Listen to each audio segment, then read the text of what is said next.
Shadow, the sleek black cat with emerald eyes, sat perched on the old stone wall of Maple Street, watching the Halloween festivities unfold below. As the neighborhood's most observant resident, this was his favorite night of the year, when the ordinary world became extraordinarily strange. From his elevated position, Shadow noticed how differently humans behaved on Halloween night.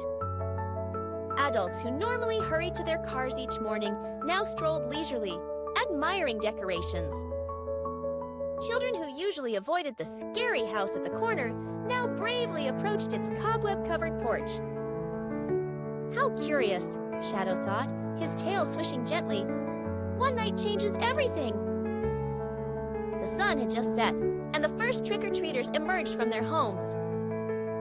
Shadow watched a tiny astronaut wobble down the sidewalk, followed by a princess whose crown kept slipping. A group of teenage zombies shuffled past, checking their phones while moaning dramatically. Mr. Peterson, normally so proud of his perfectly trimmed lawn, had transformed his yard into a makeshift graveyard.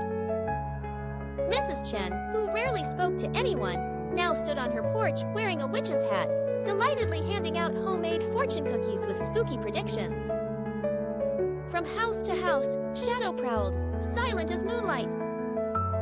He saw Jack, the usually shy boy from number 23, confidently leading his friends while wearing a superhero cape. Sarah, who feared heights, climbed the steps to every porch without hesitation, protected by her dragon costume's imaginary powers. Near midnight, Shadow encountered other neighborhood cats, Duchess from the big house, Mittens from the bakery, and Old Tom from the bookstore.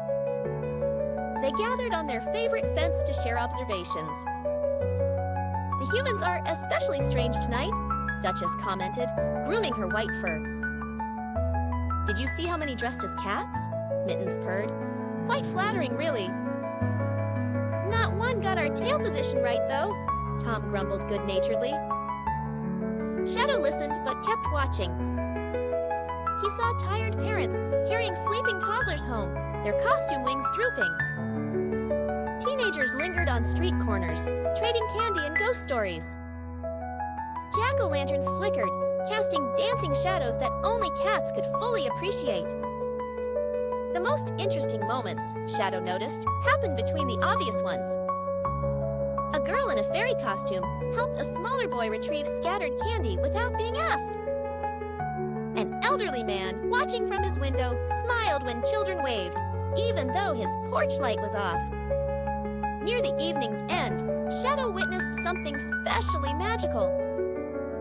Anna, a girl who usually walked alone, met Jamie, who was new to the neighborhood.